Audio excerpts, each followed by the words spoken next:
නිවන් මඟ විමසුම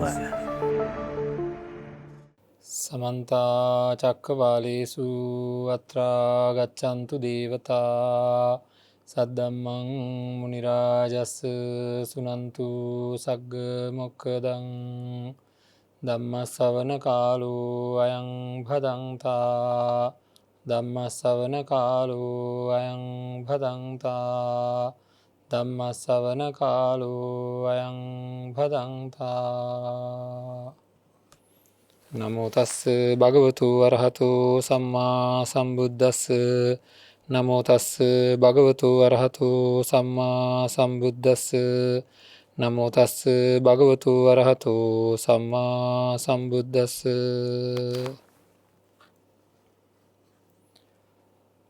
ඒතං සන්තං ඒතං පනීතං යදිදං සබ්බ සංඛාර සමතෝ සබ්බූපතිපටි නිස්සග්ගෝ තණ්හක්ඛයෝ විරාගෝ නිරෝධෝ නිබ්බානංති. සද්ධා බුද්ධ සම්පන්න පින්වත්නි, හැමෝම ඒක රාසි වෙලා ඉන්නේ අද දවසෙත් නිවන් මඟ විමසුම ධර්ම දේශනාව ශ්‍රවණය කරන්නට. ඉතින් අපි හැමදාමත් ප්‍රායෝගිකව කළ යුතු දේවල් ගැනයි සාකච්ඡා කරන්නේ නිවන් දැකීම සඳහා. දින ගණනාවක් තිස්සේ ප්‍රේත වස්තු ගැන කතා කරා. ඒකත් එක්ක බොහෝම ආදීනවයන් අපිට මේ සංසාරික ජීවිතයේ සංස්කාරයත් එක්ක කටයුතු කරද්දී ලැබෙන ආදීනවයන් ගැන බොහෝම වශයෙන් කරුණු කාරණා දැනගන්නට හැකියාවක් ලැබුණා. ඉතින් ඒකත් එක්ක දැන් අපි සූදානම් වෙන්නේ අපි ඊට පස්සේ පංචශීල ප්‍රතිපදාව ගැන කතා කරා.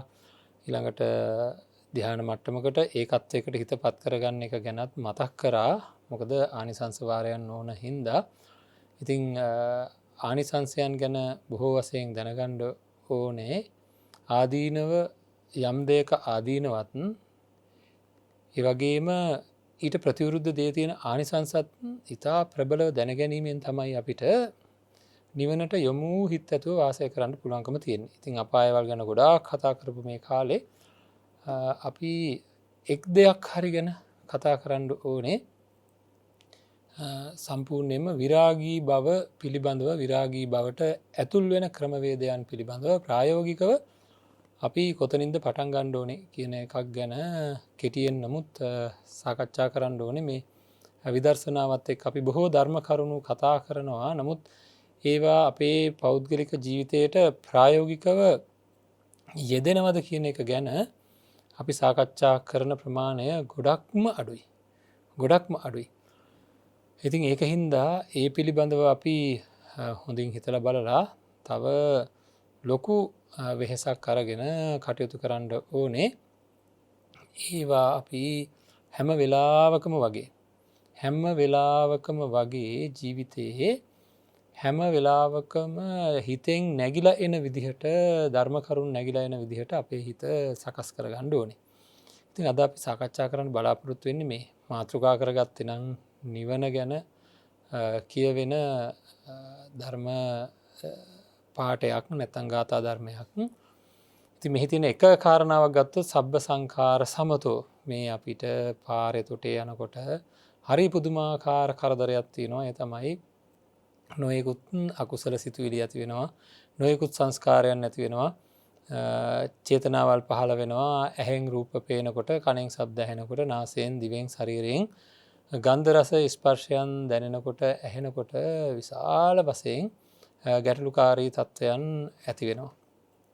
ඉතින් එහෙම ගැටලුකාරී තත්ත්වයන් ඇති වෙනවා කියලා කියන්නේ තරහ එනවා, ඊර්ෂ්‍යාව ඇති වෙනවා, ක්‍රෝධය ඇති වෙනවා, වෛරය ඇති වෙනවා, මාන්නය ඇති වෙනවා, ගිජුකම්, කෑදරකම් මේ වගේ ඒවා ඉතින් ඇති වෙනවා. ඒවා ඇති වෙනකොට ඒවා ඔක්කොම එන්නේ දුක් එක්ක, දුක් සහිතව, වේදනා සහිතව, විලාවකට තීව්‍ර, කටුක, රෞද්‍ර, ඡණ්ඩ, ඊ타ත්ම හිත රිදවන ආකාරයේ රිදුම් සහිත, සමහර විට මාරාන්තික දුක් වේදනා සහිත ක්‍රූර ස්වභාවයක් තියෙන තත්ත්වයක් තමයි තියෙන්නේ. ඉතින් ඒ ගැන අපි ඉතාමත්ම හොඳින් විමසා බැලිය යුතු තියෙනවා.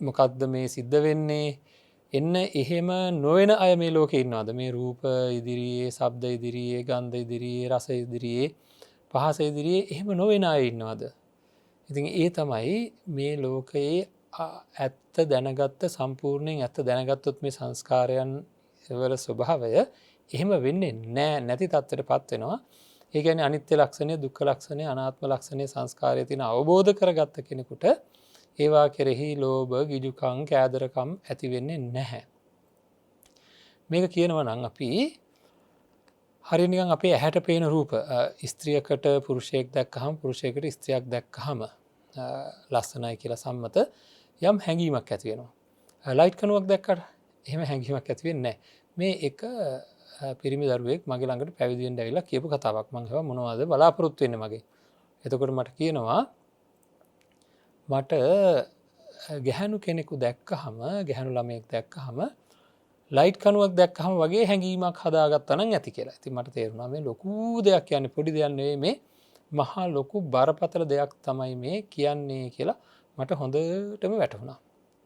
ඉතින් අපි උත්සාහ කරා ඒ තත්ත්වයට පත් කරන්නට. ඉතින් ඒවා එවැනි තත්ත්වයකට පත් වෙනවා කියලා කියන්නේ ওই සබ්බ සංකාර සමතෝ කියන තැන. අපේ පින්නත් නේ අපි දරුවොත් එක්ක ඉන්න ඕනේ. ඔය ඔක්කොමත් එක්ක ඉන්නවා. නමුත් හැබැයි ඇතුළ රිදෙන, දැවෙන, පිච්චෙන ඇතුළාන්තයෙන් කියන කිසිම සංස්කාරයක් ඇති නොවන තත්ත්වයට හිත සකස් කරගන්න නම් ත්‍රිලක්ෂණය අවබෝධ කරගන්න ඕනේ. ඉතින් මෙතෙන්ටයි ළඟාවිය යුතුව තියෙන්නේ. මෙවැනි තැනක් කොච්චර සුන්දරද කියලා බලන්න අපි ඔක්කොම වැඩ කරනවා. සෝවාන් පලස්ත පුද්ගලයෙක් ගත්තහම යම් යම් අකුසල ධර්මයන් තියෙනවා. නමුත් නියත වශයෙන්ම නිවන් දකින කෙනෙක් සහ සාමාන්‍ය ජීවිතයේ විවාහ ජීවිතයක් පවා අරගෙන යන්න පුළුවන් කෙනෙක්. නමුත් හැබැයි ආත්මීය වශයෙන් කිසිදු හැඟීමක් එතන නැහැ. සක්කාය දිට්ඨියක් නැහැ කියලා කියන්නේ ආත්මීය වශයෙන් කිසිදු හැඟීමක් ඇති වෙන්නේ නැහැ. පටිච්චසමුප්පන්න ලෝකයේ දකිමින් වාසය කරන සම්මතයේ වාසය කරන කෙනෙක් තමයි සෝවාන් පලස්ත පුද්ගලයෙක් කියන්නේ. මේ ජීවිතේට මේ ලෞකික ජීවිතේට කිසිම ප්‍රශ්නයක් වෙලා නැහැ. ඉතින් අපිට මේ ලෞකිකත්වය නැති වෙයි කියලා ලොකු බයක් පුහු බයක් තියෙනවා පින්නත් නේ සමහර වෙලාවට අසුබ භාවනාව කරන්න ගියාම ඒ වගේ වට උපදෙස් දෙනකොට මේ ලෞකිකත්වය නැති වෙයි මරණ සතිය කරනකොට ලෞකිකත්වය නැති වෙයි කියලා ඒ වගේ මහා පුහු බයක් ඇති වෙලා තියෙනවා සමාජය තුල ඒ වයින් අහිං වෙලා ඊ타ත්ම සුවදායක ජීවිතයක් ගෙවන්න පුළුවන් නේද ධර්මය තේරුම් ගත්තාම කියලා තේරුම් ගන්න ඕනේ. ඉතින් ඒ தත්ත්වයට පත් වෙන්න ඕන පළවෙනි එක පියවරක් සකස් කර ගැනීම පිළිබඳවයි අද මම බැලුවේ මේ අයට පහදලා දෙන්න දෛනික ජීවිතයේදී ප්‍රායෝගිකව කරන්න ඕන දෙයක්. හැබැයි ඒකට සිහිය හදා ගන්න ඕනේ. පංචශීලයේ හැම රැකලා හිතේ ප්‍රමෝදය උපදවාගෙන යම් කිසි ඒකාග්‍රතාවයක් යම් ප්‍රමාණයකට ඇති කරගත්තාම තමයි මෙවැනි සිහියක් පවත්වා ගන්න පුළුවන්කමක් තියෙන්නේ. එහෙම නැත්නම් ඒ වගේ සිහියක් පවත්වා ගන්නට හැකියාවක් නැති වෙනවා. බලමු මොකද්ද මේ කියන්නේ කියලා. මම අහනවා ඍජුවම දැන් ඉතින් බොහෝ ධර්මය කතා කරන බොහෝ ධර්මය අහලා තියෙන ධර්මය ගැන සාකච්ඡා කරන බෞද්ධ ධර්මය තුල යම් කිසි පෝෂණයක් ලබා ගත්තා කියලා සිතුවිලි තියෙන මේ පින්නන්ත අයගෙන් තමයි මේ කාරණා මම මේ විමසන්නේ. මොකද්ද මේ විමසන කාරණාව? කොහොමද තත්ත්වේ?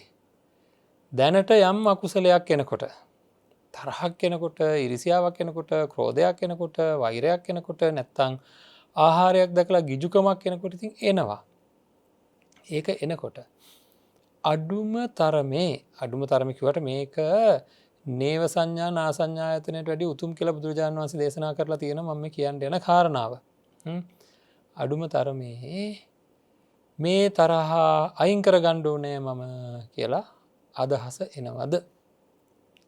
මේ තරහ එන්නේ නැති තත්ත්වයට මම පත් වෙන්න ඕනේ කියලා අදහස එනවද? ඊර්ෂියාවක් ආව නම් ඊර්ෂියාව එන්නේ නැති තත්ත්වයට මම පත් වෙන්න ඕනේ කියලා අදහස එනවද? ක්‍රෝධයක්, වෛරයක්, මාන්නයක් ආව නම් එවැනි තත්ත්වයකට මාව පත් වෙන්න ඕනේ කියන අදහස එනවද? ඉතින් අන්න ඒ තත්ත්වය තමයි අපි බලාපොරොත්තු වෙන්නේ. එහෙම පළවෙනියෙන්ම ඒක එන්න ඕනේ. ඒ කියන්නේ තරහ ආව නම් තරහ වෙනුවට මෛත්‍රිය උපදවා ගන්නට ඕනේ. අනිත් අය තරහෙන් කටයුතු කරාට මගේ ළඟ මම මෛත්‍රිය උපදවා ගන්න ඕනේ. තරහ අයින් කර ගන්න ඕනේ කියලා. පළවෙනියෙන් අන්න ඒ සිතුවිල්ල එන්න ඕනේ. නැත්තම් තරහත් එක්ක තරහ අයින් කරන්න මෛත්‍රිය නැතුව වෙන වෙන ක්‍රම තියෙන්නේ මොනවාද? වෙන වෙන ක්‍රම තියෙන අනුන්ට ගහන එක, බනින එක, ඒ වගේ තිරිසංගත සත්වයන්ගේ පවා තියෙන තත්වයන් අපි ඒකනේ තිරිසන් සතෙකුට දුන්නා තරහ ගියාම බල්ලෙකුට තරහ ගියොත් මොකද කරන්නේ? බුරලා හපලා අනිත් අය පන්නලා දානවා, පොර අල්ලනවා. ඒ වගේ අපිත් තරහ ගියාම පොර අල්ලනවා නම් ඒක හරියන්නේ නැහැ කොහොමත්ම. ඉතින් ඒක හින්දා අපි හැම වෙලේම බලන්න ඕනේ, හැම වෙලේම බලන්න ඕනේ ජීවිතේ ඉතාමත්ම නිවැරදි තැනකට මේ ජීවිතය අරගන්න පුළුවන්ද කියලා. මේ ජීවිතේ ඉතාම නිවැරදි තැනකට ගන්නට හැකියාවක් තියෙනවද කියලා අපි ඉතා ඉහළ මානසිකත්වයක් ඇති කරගත යුතුව තියෙනවා. ඒක තමයි අපේ පැත්තෙන් වෙන්න ඕන දේ. ඒක කරගන්න තමයි ඕන. අකුසලයක් ආපුහාම මේ අකුසලය මගේ තුලින් අයින් කරගන්න ඕනෑය කියන හැඟීම ඉපදුනාද? ඒ හැඟීම ඉපදෙන තත්ත්වයක් තියෙනවද? එහෙම වුණොත් තමයි ඊට පස්සේ ඒක උපද්දවා ගන්න යන්නේ. මේකේ තියෙන භයානකම දැනෙන්න ඕනේ. හරිද? ඉතින් මේකට මොකද කරන්නේ? දැන් අපි සංසාර ජීවිතය ගැනම ආදීනව මෙනෙහි කරන්නේ. අන්න ඒ ආදීනවත් එක්ක හොඳටම ඇති දැන් තරහා ඔය හුඟක් දේවල් ප්‍රේත වස්තුවේ තියෙන හුඟක් දේවල් වෙලා තියෙන තරහ ගිල්ලා. ඊර්ෂ්‍යාව ඇති වෙලා, ක්‍රෝධය ඇති වෙලා, ඔය ලෝභයෙන් වගේ දේවල් වැඩි වෙලා තියෙනවා බොහොම අඩුයි. ඒ කියන්නේ ඇලීමට වැඩිය අපේ පින්වත්නි වැඩිපුර ගැටලු ඇවිල්ලා තියෙන ගැටීමත් එක්ක. කතා වස්තු ගොඩාක් අරගත්තාම බලන්න හුඟක් ඒවට ඊර්ෂ්‍යාව, ක්‍රෝධය, වෛරය අර පාතර අරන් පොලේ ගහලා ඊළඟට හිස උඩට කුණු බාල්දි හලලා සුවඳ විලවුන් ටික අරගෙන අසුචි වලවල් වලට දාලා කහඹිලිය ගෙනල්ලා ඇඳේ අතුරලා මේ වගේ සමහරවල්ලාට සමහර අය මරලා දාලා සමහරවල්ලාට දානේ දුන්නේවට ආක්‍රෝෂ පරිභව කරලා බැනලා සමහරට ඒවා අසුචි වේවා කියලා මේ ඔක්කොම ගැටීම් හුඟක් තියෙනවා. ඒ හුඟක් දේවල් ගැටීම්. එතකොට අපිට ඒකෙදි තියෙන ඇලීම් හින්දා ඇතිවෙච්ච අවස්ථාවලට වැඩිය හුඟක් වෙලාවට ගැටීම් හරි භයානකයි. නමුත් අපි ඇත්තටම ධර්මයත් එක්ක හැම වෙලේම අයින් කරන්න බලන්නේ. ඇලීම ගැනමයි කතා කරන්නේ. ගැටීම් ගැන කතා කරන අඩුයි.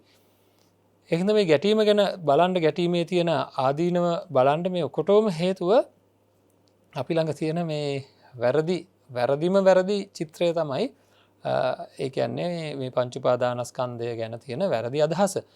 ඉතින් කොහොම නමුත් ඒ සත්‍ය తත්වය තේරුම් ගැනීම සඳහා කළ යුතු ඉතා ප්‍රායෝගික දේ තමයි තරහ ආදී අකුසලයන් ගැන ඊර්ෂ්‍යා, ක්‍රෝධ, වෛර, මාන්න මේ වගේ ගිජුකම්, කෑදරකම් වගේ අකුසලයන් වල තියෙන ආදීනව මෙනෙහි කරමින් ඒවට දැන් ගොඩක් අවස්ථා තියෙනවා.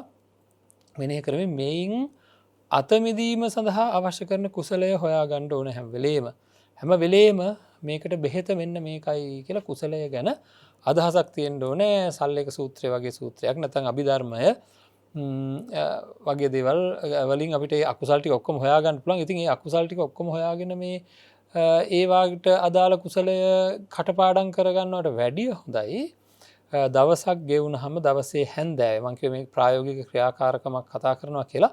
දවසක් ගෙවුනහම නිදියන්න පෙර ආතුව චුට්ටක් දවස දිහා හැරිලා බලන්න ප්‍රත්‍යවේක්ෂාවක්. හැරිලා බලලා මොනවද මගේ අතින් අද මොනවද මගේ සිතේ ඇතිවෙච්ච අකුසල් අමු වේ කියන වචනේ මම පාවිච්චි කරන්න. ඒ අකුසලයන් අයින් කරන්න හිත කැමති නෑ. ඒවා කල් දාලා තියෙන්නේ. ඒවා දින නියමයක් නැතුව කල් දාලා තියෙන්නේ. ඒක නේද ඇත්ත මේ දැන් අහන්න. මේ දැන් අහන්න. ඇයි මං එහෙම කියන්නේ? මටත් ඒ අත්දැකීම ඒ විදිහටම ලැබිලා තියෙනවා. එන්න ඒ දින නියමයක් නැතුව කල් දැමීම කියන එක. ඇයි ඒ අකුසලයේ මිහිරක් තියෙනවා. ඒ මිහිර අයින් කරන්න නම් කුසලයෙන් ලබන මිහිර ගැන ඉවක් හදා ගන්න ඕනේ. ඊට පස්සේ සමාධියක් වැනි දෙයක් ඇති වෙලා නැත්නම් සීලය රකින්නට ඇති වෙන ප්‍රමෝදයකින් වගේ අර අකුසලයෙන් ඇති වෙන සතුටට වැඩිය ඒකේ ආදීනව හොඳට දැකලා ඒ සතුට අවිද්‍යාව නිසා උපදින සතුටක් කියන එක දැනගෙන හිතට ආහාරයක් විදිහට ওই පංචශීල ප්‍රතිපදාව ආදිය රැකලා සතුට දෙන්න ඒ සතුට හිතට හොඳට ලබා දුන්නට පස්සේ ඒ සතුට හිතට හොඳට ලබා දුන්නට පස්සේ Tamanට හොඳටම පුළුවන්කම තියෙනවා පින්වත්නි. හොඳටම පුළුවන්කම තියෙනවා ජීවිතේ ඊටාම නිවැරදි තැනකට සකස් කරගන්න අවශ්‍ය කරන වැඩපිළිවෙල නිවැරදි කරගන්න.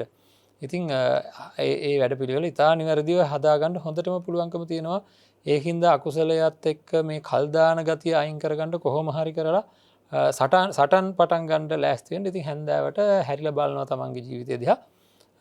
ඉතින් කැමති නෑ හිත. කැමති නැති වුණාට කමක් නැහැ. හරි අකමැත්ත තියෙද්දිම මං කියන්නේ තුවාලේ තියෙද්දිමයි තුවාලෙට බෙහෙත් දාන්නේ කියලා.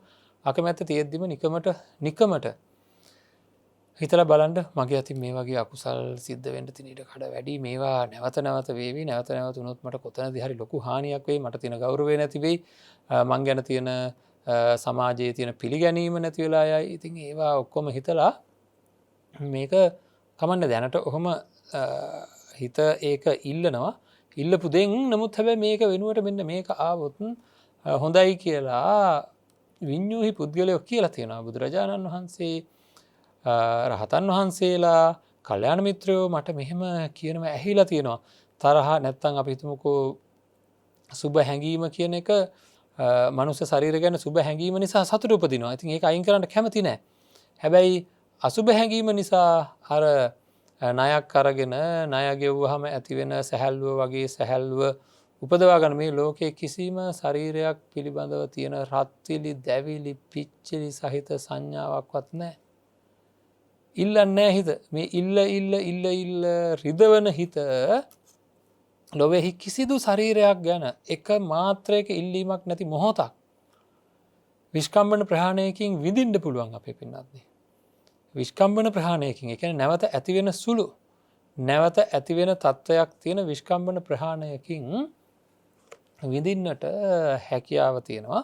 එන්න ඒ හැකියාව තමයි අපි හැම වෙලාවකම වගේ යොදා ගන්න ඕනේ. ඒ හැකියාව තුලින් තමයි අපේ ජීවිතය අපි ගොඩාක් නිවැරදි කරගන්න උත්සාහ කරන්න ඕනේ හැම වෙලාවකම වගේ. ඉතින් ඒක හින්දා ඒ කියන්නේ ඉස්සෙල්ලාම පළවෙනියෙන්ම විඳින්න තියෙන தත්ත්වය අපි ඊයේ දවසෙත් ඒ ගැන කතා කරා. එතකොට එක මොහොතක දැනුනොත් මේ ලෝකයේ කිසිදු ශරීරයක් මේ හිත ඉල්ලන්නේ නැහැ. මේ ඉල්ලන එකයි ප්‍රශ්නේ. ඉල්ලනකොට කන් රත් වෙන ගතිය, ශරීරය රත් වෙන ගතිය මොකක්ද රත් වීමක්, ඇතුළාන්ත රත් වීමක් තියෙනවා. සැහැල්ලුවක් නැහැ. සැහැල්ලු සුසුමක් නැහැ. සැනසීලී දායක තත්ත්වයක් නැහැ. හැම වෙලේම හොයන ගතියක් තියෙනවා. හොයනවා මොනවද හොයනවා. ඉතින් එහෙම හොයන්නෙම නැති තත්ත්වයකට පත් වෙලා තියෙන ස්වභාවයක් තියෙනවා. ඉතින් මේ ඔක්කොම ගැන ඉතාමත්ම හොඳින් ඉතාමත්ම හොඳින් විමසා බලන්නට ඕනේ. එහෙම බලන්න මේ කියන දේවල් මොනවද කියලා විමසා බලන්න. එතකොට අපිට ඔය පළවෙනි තැනට අපේ හිත පත් කරගන්න උනන්දුවක් ඇති වෙයි. මොකක්ද පළවෙනිම දේ? අකුසලයේ වෙනකොට කුසලය හදන්න ඕනේ කියන අදහස. මම ඔකට කියන දේ මේ අත්තන්ට මතක ඇති. දුටු ගැමුණු කුමාරයාට පළවෙනියෙන් ආවේ ඇඳේ වකුටු වෙලා යුද්ධ කරන්න ඕනේ, සොලී රජුරුවත් එක්ක යුද්ධ කරන්න ඕනේ කියන අදහස ආවේ. හරි. අන්න ඒ අදහස තමයි අපි තේරුම් ගන්න ඕනේ. ඒ අදහස තමයි පසුව ක්‍රියාත්මක භාවයට පත් වෙන්නේ.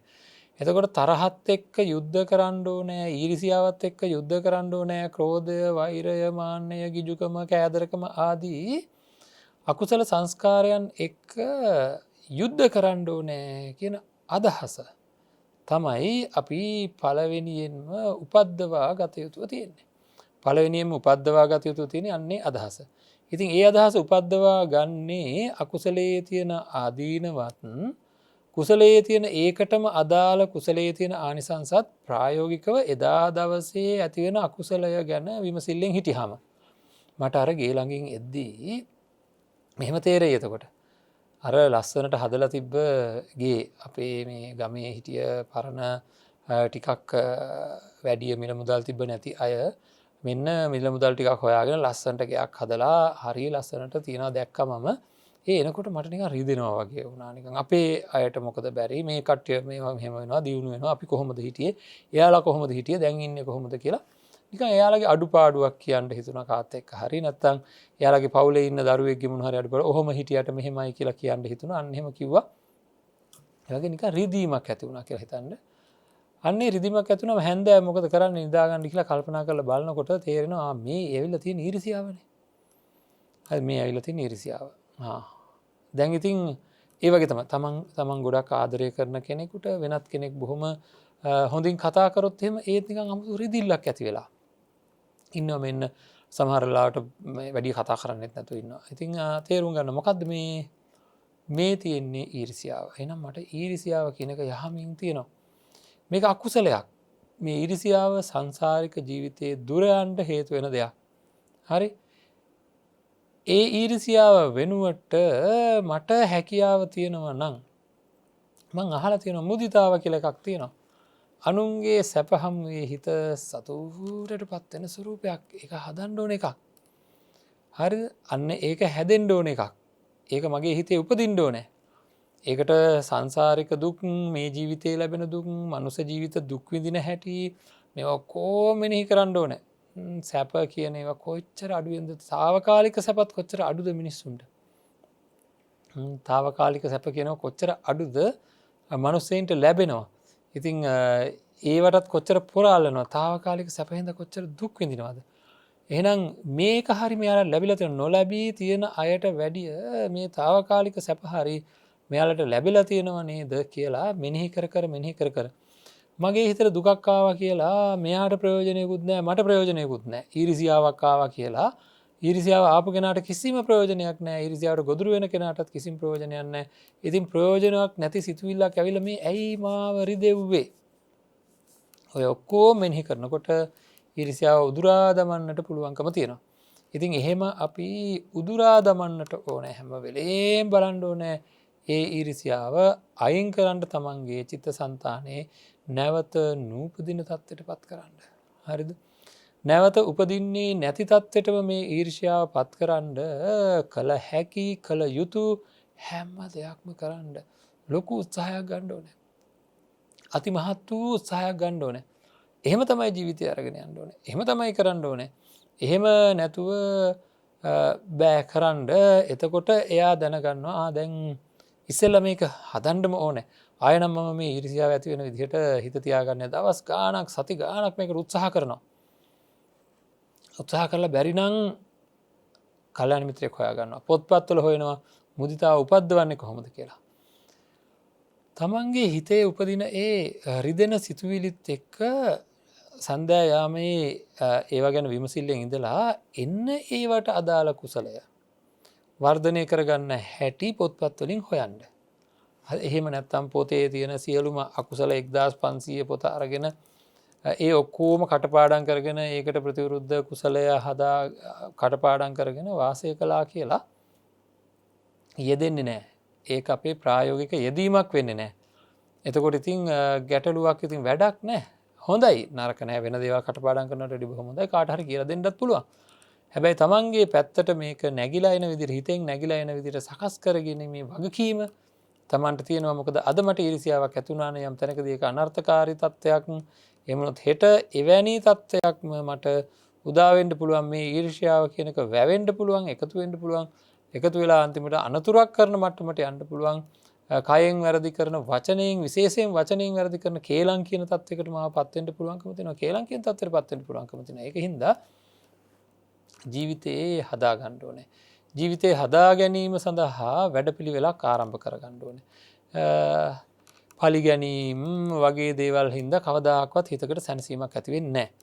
එහෙම සැනසීමක් ඇති වෙන්නේ නැති හින්දා අපි බලන්න ඕනේ කොහොම හරි කරලා අපේ ජීවිතේ ඉතාමත්ම සුවපත් භාවයට පත් කරගන්න ඔය වගේ සත්‍යවාදීව ඉතා සත්‍යවාදීව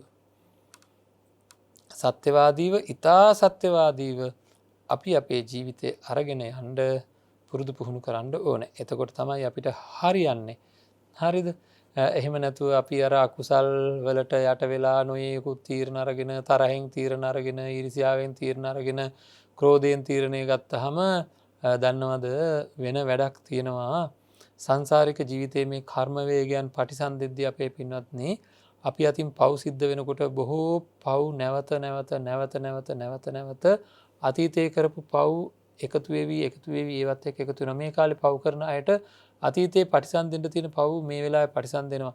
බොහෝ පින් කරනකොට අර පව් වලට පටිසන්ධින්න විදිහක් නැතුව ඒ පින් නැවත නැවත පටිසන්ධිනකොට අර පව් සමහර වෙලාවට අහෝසි කර්ම බවට පත් වෙනවා. හඳ මේ ජීවිතයේ කරදරකාරී තත්ත්වයක් තියෙනවා නම් පංචශීලය ආරක්ෂා කරන්නම ඕනේ. මේ ජීවිතයේ හිරිහැර තියෙනවා නම් පංචශීලය ආරක්ෂා කරන්නම ඕනේ. ඉතින් එහෙම අපේ පැත්තෙන් අපි සියලුම අකුසලයන් දුරු කරගන්න බොරු කියන ඒවා, කේලම් කියන ඒවා, පලිගන්න ඒවා මේ ඔක්කොම දුරු කරගෙන සාන්ත පුද්ගලයෙක් බවට පත් වෙන්න ඕනේ. ඊතා සාන්ත, ඊතා යහපත් පුද්ගලයෙක් බවට පත් වෙන්න ඕනේ ජීවිතේ. ඉතින් ඒකට තමයි අපි මේ උත්සාහ කරන්නේ. පළවෙනි පියවර අකුසලයක් එනකොට ඔය වගේ දවස ගානේ විමස පොත්පත් අරගෙන හරි මේන්න මේ අකුසලේ, සමහරට අකුසලේ මොකක්ද කියලා හොයාගන්න බැරි වේවි. එහෙනම් මේ ලක්ෂණ තියෙන අකුසලේ මොකක්ද? කායෙන් හරි අහනවා මේ මට අනුන්ගේ සතුටේදී මේ දුක් ඇති වෙනවනේ. එහෙම නැත්නම් මට මේ මගේ ළඟ තියෙන දේවල් හදිසියකවත් කවුරු හරි ගනී කියලා බයක් ඇති වෙනවනේ. මටමමයි කියලා තද අල්ලා ගැනීමක් මගේ හිතේ නිකන් එහෙම දැනෙනවා. මට මේවා නිකන් වෙන කවුරු හරි ගත්තොත් අම්මේ කියලා ලොකු වේදනාවක් ඇති වෙනවා. මොකද්ද? මසුරුකම. හරිද? මසුරුකම කියලා කියන්නේ Taman සන්තකයේ තියෙන දේවල් අන් අය විසින් ගනීවි කියලා ඇති වෙන අදහස. එහෙම නැත්නම් කල්පනා අපිට හොයන්න බැරි ඒවා වගේක් තියෙනවා. සමහර වෙලාවට මේ අනිත් අය බොහෝ වශයෙන් කියන මේ බොරු කියන්න එපා. ඔය හරියට විපාක තියෙනවා. එතකොට කියනවා මේ සුරාපානය කරන්න එපා. ඔය විපාක තියෙනවා. එතකොට මේ මම කල්පනා කරනවා මේ දැන් සුරාපානය කරන කෙනෙක් කල්පනා කරනවා කො මට ඒ ගැන බය උපදින්නේ නැහැ නේ. මට ඇත්තට මේ සමහරවිට මම පරුස වචන වලින් දෙමාපියන්ට පවා පරුස වචන කියනවා කිසි බයක් නැහැ නේ. සමහර අය මේවට හරි බයයි. එහෙනම් කුසලයේ අඩුපාඩුවක් තියෙනවා. අකුසලයක් තියෙනවා මොකද්ද? පාපයට බය නැතිකම. පාපයට බය නැතිකම කියලා කියන අනෝතප්පය කියලා කියන අකුසලයේ මගේ ළඟ තියෙන. ඉතින් මේකට විරුද්ධ පාපයට බය ඇති බව හරි හිරි ඔත්තප්පය. එහෙනම් ඒක හැදෙන්න ඕනේ. ඒක හැදුනා නම් පාපයට බය හැදුනා නම් මේ බය නැතිකම කියන එක නැති වෙනවා. මේ දෙක එකට උපදින්නේ නැහැ. හැම අකුසලයක් එක්කම උපදින කුසලයයි අකුසලයයි දෙක එකට උපදින්නේ නැහැ. අනොත්තප්පයත් ඔත්තප්පයත් කියන දෙක එකට උපදින්නේ නැහැ. පාපයට බය නැතිකමයි පාපයට බය තියෙනකමයි එකට උපදින්න විදිහක් නැහැ නේ. ඒ දෙක මාරුවට උපදිනවා හැබැයි. දැන් මේ මොහොතේ පාපයට බය තියෙනවා, තව මොහොතක නැති වෙන්න පුළුවන්. ඒකද පාපයට තියෙන බය ප්‍රබල කරගන්න ඕන. අපි හැම වෙලාවකම වගේ පාපයට තියෙන බය ප්‍රබල කරගන්න ඕන. ඒ විදිහට හැම නිමේෂයක්ම ජීවිතේ ලස්සනට තමන්ගේ පැත්තෙන් ඊටාම ප්‍රබල කුසලයන් නැగిලා එන විදිහට ඔය සන්ධ්‍යා යාමේ එක මොහොතක් තියාගන්න පිළිබඳ ඒ තමයි ජීවිතේ වටිනම වෙලාව. ඉතින් නව වසරක් උදා වෙලා තියෙන අලුත් පුරුදු ඇති කරගන්න හොඳ අවස්ථාවක් නෙමෙයි තියෙන්නේ. උදා වෙච්ච නව වසරේ තමන්ගේ ප්‍රත්‍යවේක්ෂා සටහනට අමතරව සමහර අයට මේ වගේ දේවල් තමන්ගේ ප්‍රත්‍යවේක්ෂා සටහනට එකතු කරගන්නත් පුළුවන් අකුසලයේ ගැන විමසීම. රාත්‍රියේ අපි දන්නවා ප්‍රත්‍යවේක්ෂා සටහනේ ජයමග වැඩසටහනේ අපි ප්‍රත්‍යවේක්ෂා සටහන පිළිබඳව සාකච්ඡා කරලා තියෙනවා. ඉතින් ඒකත් එක්ක අපි කොයි විදිහකින් හරි මේවා ගැන දැඩි අදහසක් ඇති කරගත්තොත් අපිට පුළුවන්කම තියෙනවා නේද ඇත්තටම මේ වගේ ප්‍රායෝගික ක්‍රියාකාරකමකට යන්න. මේ අය මං කියන්නේ අනේ පොත්පත් පෙරලගෙන ගොඩක් දේවල් කරන්න එපා නෙවෙයි කියන්නේ. එක දෙයක් ප්‍රායෝගිකව කරන්න. ධර්ම පුස්තක බොහෝ වශයෙන් කියවන්න, බණ ගොඩාක් අහන්න. ඒ බණ ඇහිීමෙන් ලැබෙනා වූ ආනිසංසය තමයි ඔන්න ඔය වැඩේ කරන්න පුළුවන් නම් ඒ වගේ දසදහස් ගුණයක් ආනිසංසයි. හරිද? අහගෙන විතරක් ඉඳලා අනේ ශෝක් බණක් කිව්වා කියලා. නැත්තම් ශෝක් බණ පොතක් බැලුවා කියලා ඒක හොඳයි කියලා ධර්ම දානයකුත් දුන්නා. ඔන්න මම මෙච්චරක් මුද්‍රණය කරලා දුන්නා. මම මෙහෙම කරා කියලා ගොඩාක් සන්තෝෂ වෙන්න පුළුවන්. ඒක ඇත්ත. ඒක ප්‍රීතියක් උපදින දෙයක්. නමුත් ඒක తాවකාලිකයි. තමන්ගේ පැත්තේ තියෙන අකුසලයක් කුසලයකින් වහගන්න පුළුවන්කම තියෙනවා නම් ඒක ඊට වැඩිය ගොඩාක් ආනිසංස තියෙන දෙයක්. ඒකින්ද ඒ විදිහට ප්‍රායෝගික ඉතා ප්‍රායෝගික වැඩපිළිවෙලකට යන්න ඕනේ. දැන් මතක ඇති හැමදාම හැන්දෑයාමේ තමන් තුළ ඉපදිච්ච අකුසලයන් මොනවද කියලා විමසා බලලා ඒකට ප්‍රතිකර්මය මොකක්ද කියලාත් විමසලා බලලා ආදීනව ආනිසංස සොයමින් සතියකට එකක් හදන්න. සතියකට එකක් හදන්න. එකක් හදන ක්‍රමවේදය තමන් අත්දැක්කොත් තමන්ට තියෙන දැන් තීන මිද්ද කියන කියලා කියන්නේ අකුසලයක් ඉතින්. තීන මිද්දය කියන හිතේ තියෙන මැලි බව, චෛතසිකයන්ගේ තියෙන මැලි බව, නිකන් වැඩක් කරන්න බැරි බව, කාර්යක්ෂම භාවයක් නැතිකම, වැටේ ඔහේ වැතිරිලා වගේ වැතිරිලා වගේ ඉන්න ගතිය, හිතේ කිසිම ප්‍රබෝධයක් නැති ගතිය, වැඩ කල් දාන ගතිය, ඔළුව බර ගතිය, ඇඟ රිදෙන ගතිය, මේ ඔක්කොම තියෙන්නේ මේ තීන මිද්දේ රෝග ලක්ෂණ ටික. ඉතින් මේවා තියෙනකොට හොයා ගන්නවා. අද දවස පුරාවට මම මේ වැඩක් නොකර හිටියා. ඔහේ කොච්චර වෙලා හිටියද කොච්චර කාලේ නාස්ති කරාද කියලා හොයා ගන්නවා. නැත්නම් රූපවාහිනිය ළඟ කිසිම තේරුමක් නැතුව මේ ෆෝන් එකක් අරගෙන ඕක හුර කොච්චරලා හිටියද මේවා මේ කාමච්ඡන්දය. එහෙනම් කාමච්ඡන්දයට යට වෙලා හිටියද පින්නත් මුලදී පටන් ගත්තාම අකුසල් බොහොමයක් හම්බෙයි හැන්දෑවට. ඒකෙන් වැඩියෙන්ම හානි වෙච්ච එක වගේ එකක් ගන්න එහෙමනම්. එකක් හරි දෙකක් විතර අරගෙන ඒ ගැන හොයනවා. හොයලා මොකද කරන්නේ? අන්න ඒකට බෙහෙත් කරන්න ඔය ඔක්කොම ටික එකවර කරගන්න බැරි වෙයි. එකක් හැබැයි එකක් හරියට සිද්ධ කරවුවොත් දෙවෙනි එක ඊට වැඩිය ලේසි. දෙකක් හරියට කරොත් තුන්වෙනි එක අයින් කරන එකට වැඩිය ලේසි. ඔය එකකින් පටන් අරගෙන අමාරුවෙන් මේක කරන එක තමයි ඉස්සෙල්ලාම අමාරු. මොකද සිහිය තියාගෙන ඉන්න ඕනේ, වීරිය තියාගෙන ඉන්න ඕනේ, ඉවසීම තියාගෙන ඉන්න ඕනේ. අපි හිතමුකෝ මොකක් හරි දෙයක් කරන්න ආයුධ කට්ටලයක් හදාගත්තා කියලා. දැන් මේ ප්‍රහාණ සංඥාව කියන්නකො තරහ ප්‍රහාණය කරන්නට සංඥාව හදාගත්තා. ඊළඟට ඊර්ෂ්‍යාව ප්‍රහාණය කරන්න සංඥාව හදාගද්දි ලේසි. මොකද ඒ පිහියම පාවිච්චි කරන්න පුළුවන්. මොනවා හරි දෙයක් කපන්න පිහියක් පාවිච්චි කරා නම් ඒ පිහියම පාවිච්චි කරන්න පුළුවන් වෙනත් එක්කුත් කපන්න. දැන් තරහ අයින් කරන්න අදිෂ්ඨානයෙන් කටයුතු කරා. දැන් ඒ තරහ අයින් කරන්න අදිෂ්ඨානයෙන් කටයුතු කරපු හින්දා අදිෂ්ඨාන ශක්තිය වර්ධනය වෙලා තියෙනවා. එහෙනම් ඒ අදිෂ්ඨාන ශක්තිය භාවිතා කරිය හැකි ඊර්ෂ්‍යාව අයින් කරන්න. හරිද? තරහ අයින් කරන්න සිහියෙන් හිටියා. එහෙනම් සිහිය වර්ධනය වෙලා තියෙන්නේ. ඒ සිහිය භාවිතා කරන්න පුළුවන් අර ඊර්ෂ්‍යාව හෝ ලෝභය හෝ ගිජුකම කෑදරකම අයින් කරන්න යන ගමනේදී අර සිහිය භාවිතා කරන එකද ආයුධ කට්ටලය හැදෙනවා.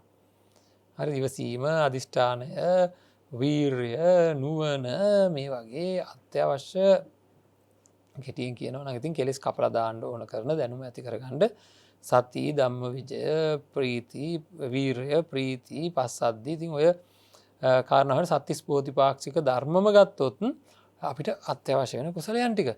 ඉතින් එහෙම හොයා ගන්න ඕනේ මෙන්න මේ කුසලයන් මගේ ජීවිතේ නිවැරදි කරගන්න මේ ආකාරයට මට බොහෝ වශයෙන් පිහිට වුණා. මේ කුසලයන් මගේ ජීවිතේ නිවැරදි කරගන්න මට ඊටාම යහපත් විදිහට පිහිට වුණාය කියලා අපිට ලොකු අදිෂ්ඨානයක්, ලොකු සිහියක්, ලොකු වීරයක් ඇති කරගන්නට පුළුවන්කම තියෙනවා. ඉතින් ඒ වගේ අපේ ජීවිතය අපි හදාගමු. අපේ ජීවිතය අපි හදාගන්න අපිට අවශ්‍ය කරන සියලුම දේ අපිට ලැබිලා තියෙනවා සම්මා සම්බුදුරජාණන් වහන්සේගෙන්.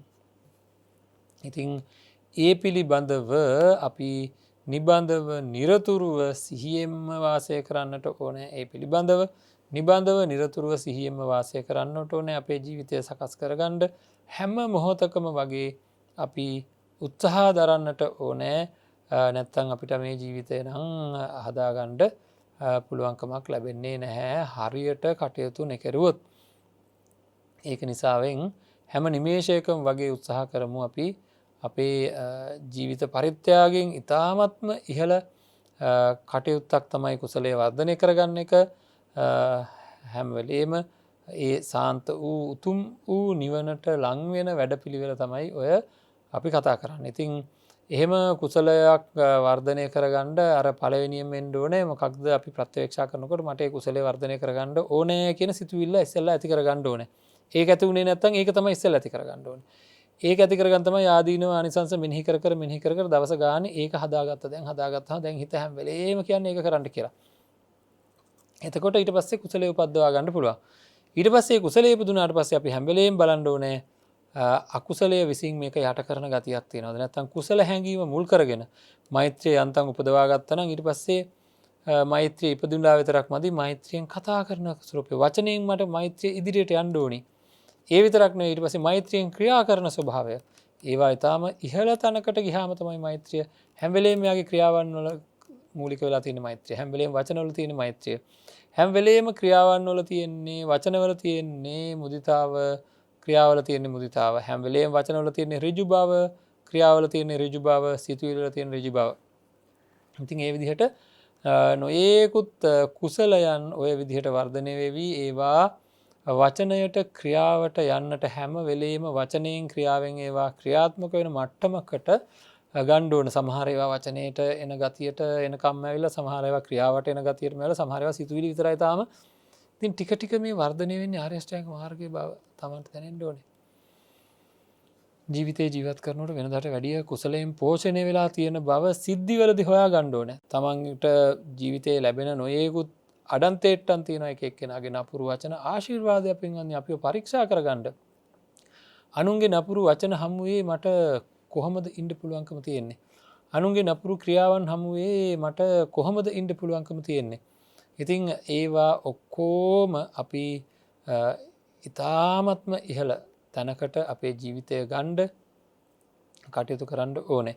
ඉතාමත්ම ඉහළ තැනකට අපේ ජීවිතය ගණ්ඩ කටයුතු කරන්න ඕනේ. එහෙම නැත්තං නං පුළුවන්කමක් ඇතිවෙන්නේ නැහැ. මේ සුන්දර තත්වයකින් සංසාරික ජීවිතය ගෙවන්ඩ පුළුවන්කමක් නෑ. ලොකු අනතුරකට වැටෙනවාමයි. අකුසලය මැඩකන්න ක්‍රමවේදයක් බුද්ධෝත්පාද කාලයක අපිට ලැබිල තියෙද්දි. පරියාය ධර්මයන් ලැබිල තියෙද්දී. කරන ක්‍රමවේදය ඉතාම පැහැදිලිව තියෙද්දී.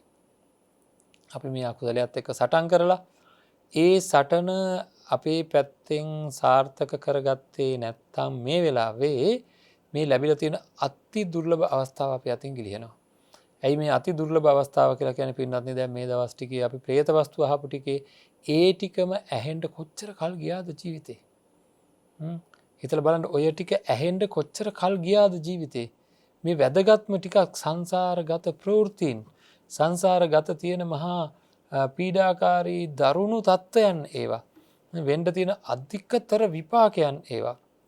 ඉතිං ඒවා ගැන අපි ඉතාමත්ම සැලකිලිමත් වෙන්න ඕනෑ ගොඩාක් සැලකිලිමත් වෙන්න ඕනෑ.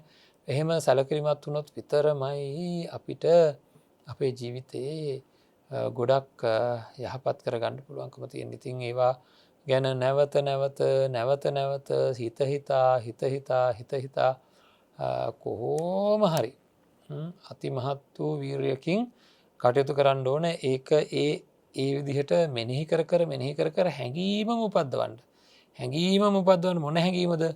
මේ කෙලෙස්වල තියෙන මේ කෙලෙස්වලට අදාළව තියෙන කිසිම දෙයකින් ඇති හරයක් නෑ මම මේ මොන දේවල් එකතු කරත් ඉතින් මරණ සතිය ආදිය වඩමින් යහපත් සබ්‍රහ්මචාරීන් වහන්සේලාව ආශ්‍රය කරමින් නොයෙකුත් ආකාරයෙන් ඉතාම දැඩි වෙහෙසක් ගන්න ඕනේ.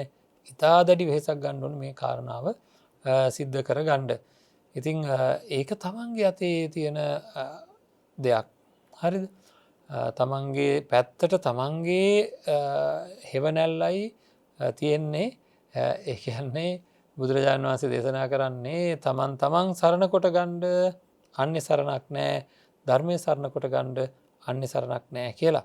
මං ඒවා නිබඳව මතක් කරන්නේ ඇයි ඒවා තමයි අපේ හිතට හොඳට තේරුම් ගන්න ඕන දේවල්. බුදුහාමුදුරුවන්ටවත් මහා සංඝරත්නයටවත් අපිට සලකණ්ඩ පුළුවන්කමක් නෑ, සරණ පිහිට වෙන්න පුළුවන්කමක් නෑ. යම් ප්‍රමාණයකින් එහාට තමන්ගේ අතින් කරගන්න වැඩ ටික කරගන්න ඕන, කුසලයේ වර්ධනය කරගන්න වැඩපිළිවෙල තියෙන තමන්ගේ අතේමයි. තමන්ව අහෝසි කරගන්න වැඩපිළිවෙල මේ රිදෙන දැවෙන පිච්චෙන දේවල් අයින් කරගන්න, නැති කරගන්න, නැත්තටම නැති කරගන්න වැඩපිළිවෙල අපි මේ කතා කරන්නේ. ඉතින් එවැනි වැඩපිළිවෙලක් අපේ තුලින් නිර්මාණය වෙලා ඒක ක්‍රියාත්මක භාවයට ගියොත් අපේ පින්වත්නි. හරිද?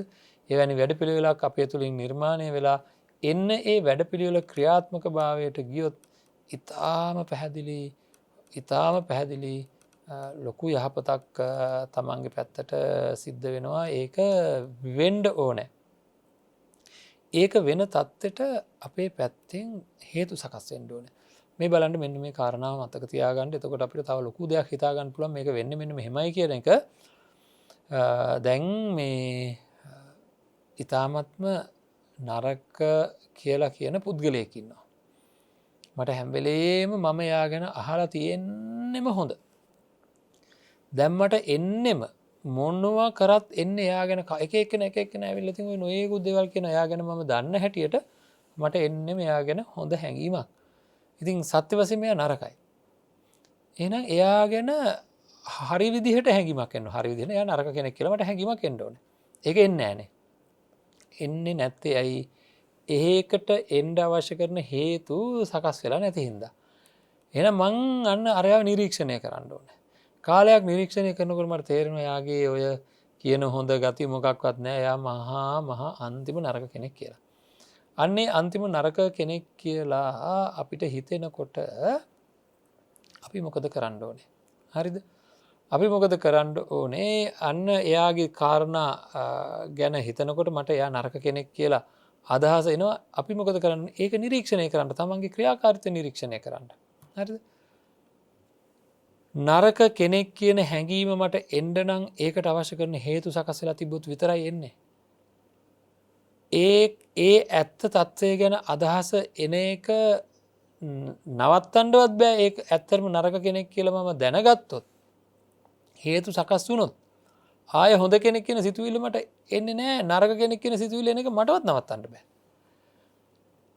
අකුසලය එන්නේ අකුසලයට හේතු වෙන සිතුවිලි හේතු වෙන දේවල් තියෙන හින්දා. අතීත සිතුවිලි වල අකුසලයට හේතු තියෙනවා නම් අකුසලය එන එක මට මේ මොහොතේ නවත්තන්න බෑ. අනාගතේ නවත්තන්න නම් මම මේ මොහොතේ ඉඳන් කුසල් සම්පාදනය කරන්න ඕන. මේ මොහොත ගත්තොත් මේ මොහොතේ නැగిලා එන අකුසලයේ මට නවත්තන්න බෑ. මොකද ඒකේ අයිතියක් මට නැහැ. අනාගතේව නවත්තන්න පුළුවන්. කොහොමද අනාගතේව නවත්තන්නේ?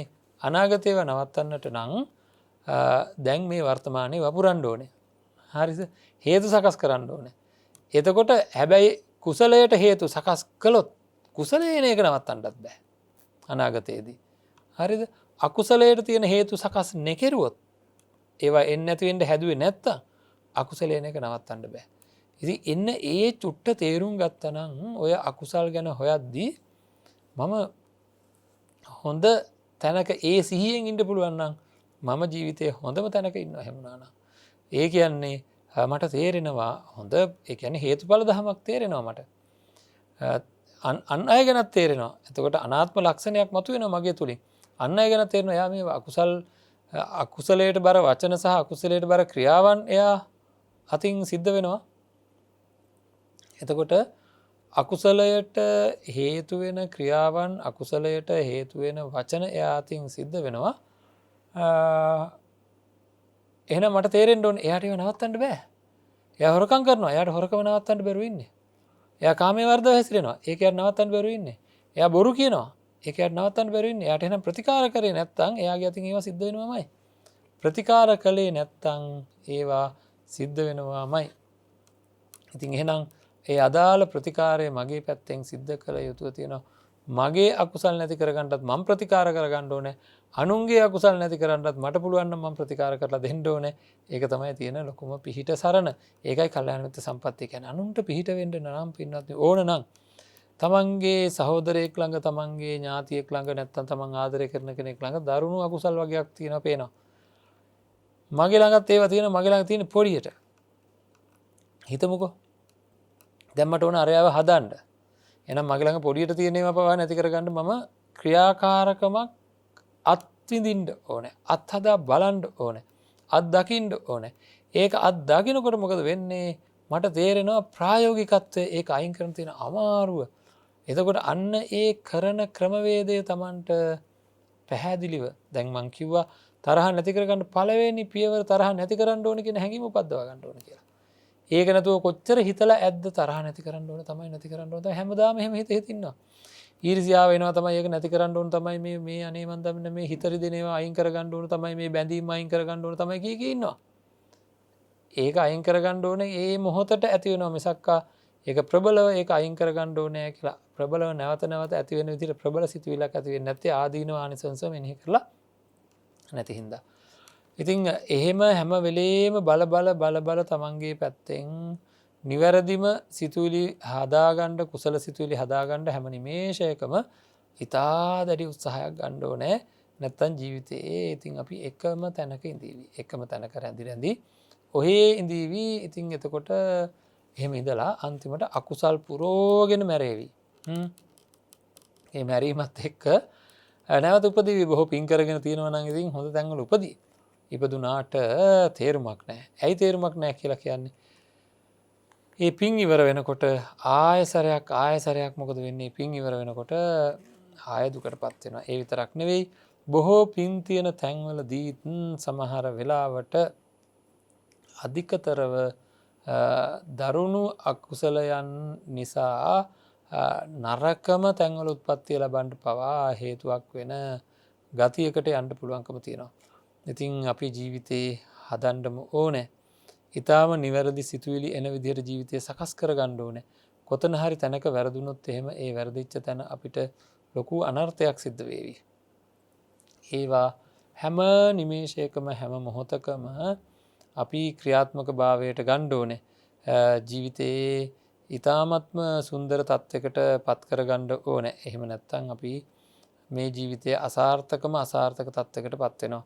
ඒකින්ද අපේ පැත්තෙන් සංසාරික ජීවිතයේ සුවපත් භාවය නැති වෙනවා. අපි හිතන්නේ මේ ජීවිතේ අපි මේ කරන පොඩි දේවල් වලින් අපිට ජයග්‍රහණ ලැබෙනවා කියලා. නැහැ, මේවත් එක්ක අපි අතින් පුංචි අකුසලයක් සිද්ධ වුණත් ඒවට විපාක දරුණු විදිහට ලැබෙනකොට මොනවත් කරගන්න විදිහක් නැහැ.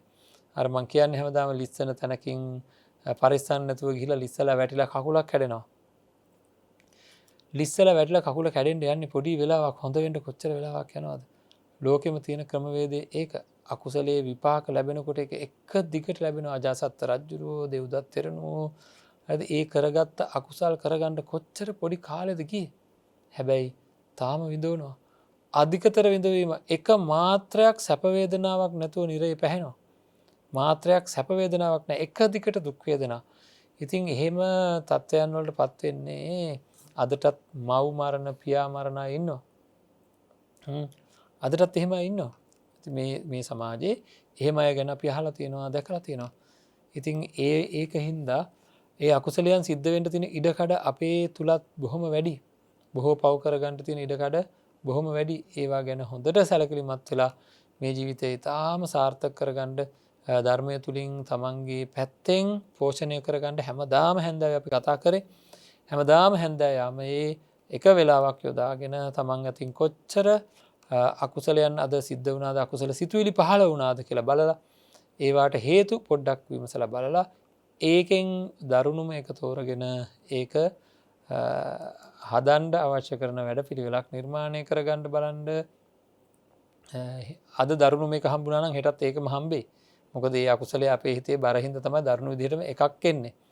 ඉතින් මේ වගේ නිවැරදි කරගන්න අවශ්‍ය කරන தත්ත්වය උදා කරගන්න ඕනේ. ඒ සඳහා හැම කෙනෙකුටම ශක්තිය, ධෛර්යය, වීරිය, අදිෂ්ඨානය, වාසනාව, ප්‍රඥාව ලැබේවා කියලා අපි ප්‍රාර්ථනා කරනවා. ඉතින් අද දවසේ නිවසේ ඉඳලා ධර්මයේ ශ්‍රවණය කරන්නට අවස්ථාව ලැබෙන්නේ අපේ පින්වන්ත පිරිසට කල්යාණ මිත්‍ර දායකත්වයෙන් ලබා දෙනේ පින්වන්ත පිරිසගේ බැතිබර දායකත්වයේ වගේම ජයමග රූපවාහිනී කාර්ය මණ්ඩලයේ තියෙන ඒ අප්‍රතිහත වීරියකින් කරන කැපකිරීම හේතුවෙන්. ඉතින් අපි මේ දෙපාර්ශ්වය වෙනුවෙන්ම ප්‍රාර්ථනා කරමු. ලබා දෙන කල්යාණ මිත්‍ර දාණය හේතු කොටගෙන සසර ජීවිතේ කවදාකවත් පාප මිත්‍රයන් නම් නොලැබේවා. ඒ වගේම කල්යාණ මිත්‍රයන් නිබඳව නිරතුරුව ලැබේවා. හැමදාමත් ඊ타මත්ම යහපත් තත්වයකට පත් වෙලා ජීවත් වෙලා සසර සුවපත් වෙලා උතුම් නිවනින් සැනසෙන්නට මේ ධර්ම දානමය පුණ්‍ය කර්මය අපි නිවැරදි වෙන වාරයක් ගානේ හේතු වේවා කියලා ප්‍රාර්ථනා කරමු. ඉතින් අද දවසේ මේ ධර්ම දේශනාවේ කල්යාණ මිත්‍ර දායකත්වයේ වශයෙන් සඳහන් කරලා තියෙන්නේ පානදුර දිබ්බැද්ද අංක 183 ලිපිනේ පදිංචි චන්ද්‍රලතා වාහල තන්ත්‍රී සඳමාලි විතාරණ කියන අය 2020/12/23 දිනට උදාවන චන්ද්‍රා විතාරණ මහත්මියගේ 77 වන ජන්මදිනය හා 2020/12/28 වෙනි දිනට උදාවන දියණිය සඳමාලි විතාරණ මහත්මියගේ ජන්මදිනය වෙනුවෙන් තමයි දේශනාවේ දායකත්වය දරන්නේ. ඒ වගේම දේශකයන් වහන්සේ ඇතුළු ජයමග රූපවාහිනී කාර්ය මණ්ඩලයටත් පවුලේ සියලු දූ දරුවන් ඇතුළු ශ්‍රවණය කරන්නා වූ සියල්ලන්ටම නිදුක් නිරෝගී භව හා දීර්ඝායුෂ ලැබේවා කියන ප්‍රාර්ථනාවෙනුත් පවතිනා වූ අසංගත රෝගී තත්ත්වය වහා දුරු වේවා. මියගිය සියලු ඥාතීන්ට මේ පින්වත් වේවා. මේ සියලු කුසල් වහවහා චතුරාර්ය සත්‍ය ධර්ම අවබෝධය පිණිස සියලු දෙනාටම හේතු වේවා කියන අදහසින් ඉතින් අපි මූලිකව චන්ද්‍රලතා වාහල තන්ත්‍රී සඳමාලි විතාරණ කියන ඒ අම්මට දුවට ප්‍රාර්ථනා කරමු. නිදුක් නිරෝගී චිරජීවනය ලැබේවා, බොහෝ දීර්ඝායුෂ ලැබේවා, ධර්මය අවබෝධ කර ගැනීම සඳහාම ඒ අයට බොහෝ දීර්ඝායුෂ වේවා. ඒ වගේම පවුලේ සියලුම සුජීවත්ව වාසය කරන හැම දිනාටම නිදුක් නිරෝගී චිරජීවනය ලැබේවා. මේ පරලෝකීය ඥාතීන්ට මේ පින් අනුමෝදන් වේවා. ඒ වගේම සියලු ව්‍යසනකාරී තත්ත්වයන් නැතිවන්නට ඒ අය බලාපොරොත්තු වෙන ආකාරයට මේ පින් හේතු වේවා. උතුම් අවබෝධය සඳහා හැම දිනාටම මේ පින් හේතු වේවා කියලා අපි ප්‍රාර්ථනා කරමු. ආකාසට්ටා චුම්මට්ටා දේවා නාග මහිද්దికා පුඤ්ඤන්තං අනුමෝදිත්වා චිරං රක්ඛන්තු ශාසනං චිරං රක්ඛන්තු දේශනං චිරං රක්ඛන්තු මං පරන්ති.